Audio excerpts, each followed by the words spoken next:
Welcome to Hope. I'm your inspiration guide, Adam Gallus, and this is the channel for anybody looking for hope in a hopeless world. If you dream of a better world, of prosperity, abundance, and equality of opportunity for you, your children, and all humanity, you're in the right place. Now, today we're talking about an economic issue near and dear to all of our hearts. It's something that Americans say they care most about. And that's inflation. And great news about inflation. Cause to celebrate. Now, as you can see, it's the number one issue in this political season. And the reason is understandable. Since the pandemic, cumulative inflation, the total price index for around 10 million items is up 25% in just 4 years. That is about 2 or 3 times more than the normal inflation rate, and that is the highest inflation in 42 years. Now, the good news is that actual inflation, as measured by Truflation, is down to around 2% and has been trending generally lower for several years. Now, you might not have heard of Truflation. What is Truflation? Well, it is a private company that uses 10 million data points, updated every single day from J.D. Power, from Zillow, Trulia, CarGurus, AAA, the Energy Information Administration of the U.S. government, Statista, and others. And you can see this is how it's weighted. And since 2012, it is highly correlated, 97% correlated with official CPI. So what this is basically telling us is that if current trends hold, then within a few months, official inflation, which is reported at 3.3%, will come down to 2.1%. Now, we had the official PCE report. This is the Fed's official inflation report, and we had some fantastic news. First, we had that actual inflation on annualized from a monthly month-over-month basis is running around 1%, while income growth is running at 6.2%. So inflation-adjusted income growth, according to the Federal Reserve and the Bureau of Labor Statistics, is coming in around 5.2%. Now, that is absolutely fantastic. What about the Cleveland Fed? Now, the Cleveland Fed has a daily forecast. They basically take all this economic data, updating every single day, and they're forecasting. So this is the official for the next month's report in July, so about a few weeks from now, from 3.3% down to 3.1%. So steady movements over time. That's what we want to see, basically down 0.2%. Now remember, it went from about 3% to 3.2% to 3.5%. Lots of people understandably very concerned, but then from 3.5 to 3.3, now apparently it looks like it'll come down to 3.1. If it keeps moving at this rate, it could be as low as around 2.5 to 2.4% by the end of the year. And in fact, that is what Moody's expects from the economy. Meanwhile, we have great news for wages. Now, because you might be wondering, well, when are prices going to come down? Well, the good news is this. You do not want prices to come down. There was only 3 times in recorded history that prices have fallen. The Great Depression, when they fell about 11%. In the Great Recession, they fell 0.9%. And for certain items, for a few months in the pandemic lockdowns. So believe me, if the prices across the economy are falling, you're in an economic crisis. And your retirement savings, your job, just believe me, you do not want that. What we need is wages to outgrow inflation so that we can get back our purchasing power. So that we have some more good news. Because we have, the Bureau of Labor Statistics says incomes are growing at 6.2%. Yeah, but that's only on an annualizing the monthly basis. We have the Atlanta Fed Wage Tracker. They take 60,000 households 120,000 households every month, the same people, and they track how their individual wages change over time. So it's the same group of people, 120,000 people, and you can see how their wages still growing 4.7%, well above the rate of inflation. So how badly have people been hurt by inflation? Because of course, look, there's a reason we all hate inflation. as you can see here, this is one of those famous charts, right?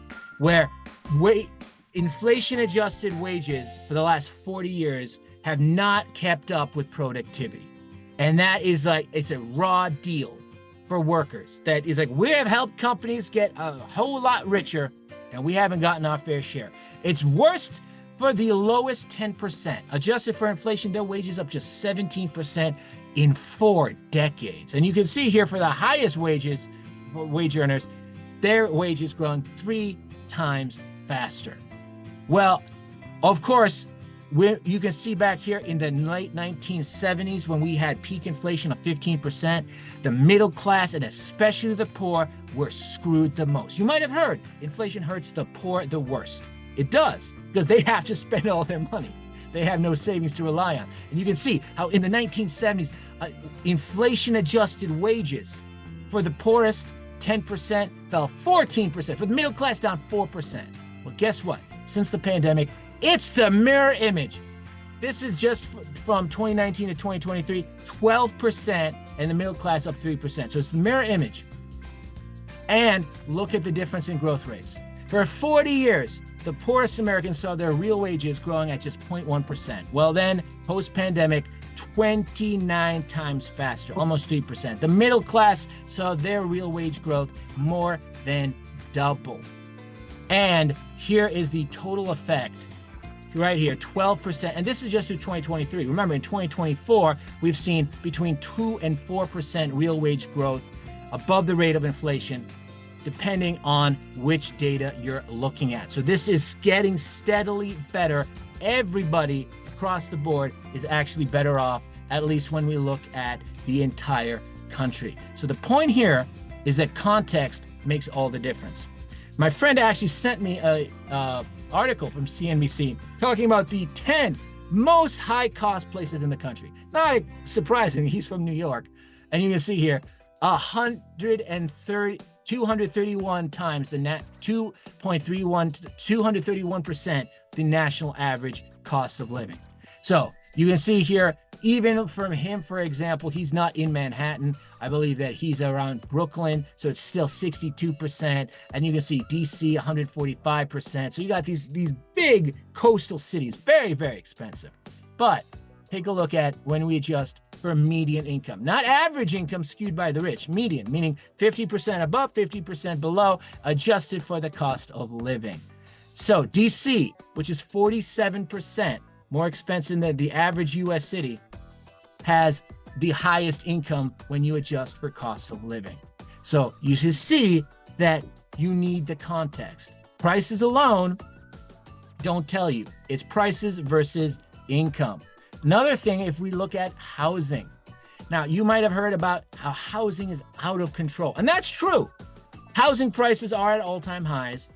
And if you look at mortgage rates, which is double, you look at housing prices, the housing affordability for the average American is at the record low levels.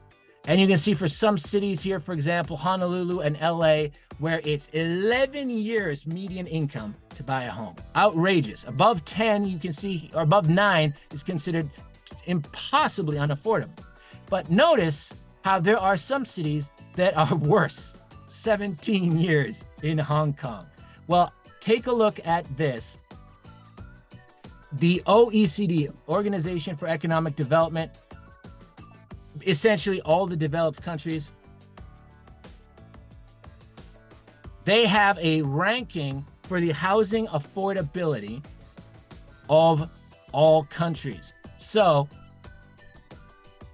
let me see if I can actually zoom in here. Well, you can, it's tough to see specifically here, but here we have the United States, #1.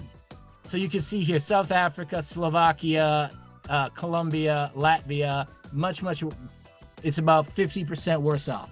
So the point is, Americans are much better off because as bad as housing prices are, we have a lot more wealth. In fact, we just hit a record amount, $161 trillion. About half of this, 78 trillion, is the stock market. There's another 30 trillion or so in home prices. And you can see that since 2013, it's basically in roughly the last 10 years or so, at a 7% annual compound rate, net worth adjusted for debt has been rising. Now, I know what you're thinking. Oh yeah, of course, it's the rich. The rich own 90% of the stock market, and the stock market's on fire because of the Fed money printing, and of course the government is corrupt. It's all about stoking the rich.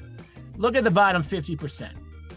Going into the Great Recession, 1.5 trillion got cut in half. Actually, 2/3 decrease.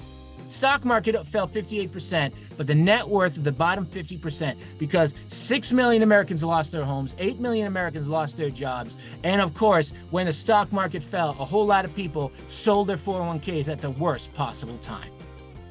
So, 66% decrease in net worth. Now, you can see how it started to recover, and it did pretty well going into the pandemic. New record highs, but it was a lost decade for the bottom 50%. But since the pandemic, thanks to all that stimulus that, yes, did contribute to inflation, but in the last 6 years, the net worth of the bottom 50% has doubled. For 250 plus years, it took for the bottom 50% to accumulate 1.5 trillion or so in net worth. And then they managed to get more than that in just the last 6 years. And what about the growth rate? Now, obviously, the rich are still richer in absolute terms. And the top 0.1% in the last few years since the pandemic, up 47%. But look at this.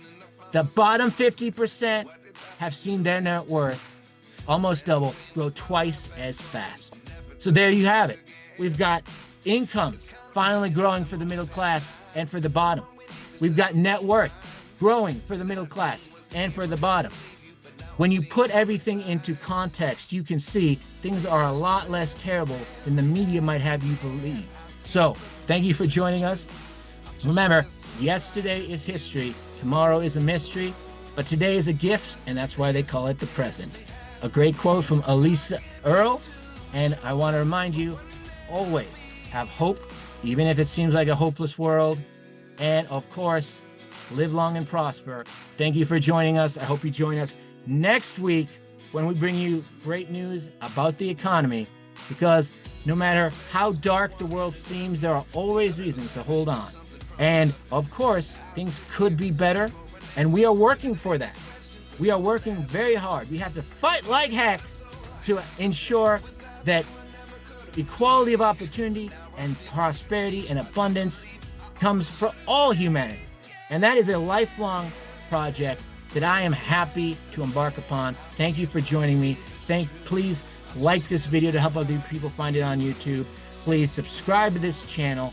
Follow me on Twitter if you want to see where I get all of these incredible charts with commentary. I just love bringing the facts, love bringing the context, because at the end of the day, to paraphrase Winston Churchill, fact-based living is the worst possible approach to life, except for all the others. Thank you so much. Have a wonderful day. And, of course, live long and prosper.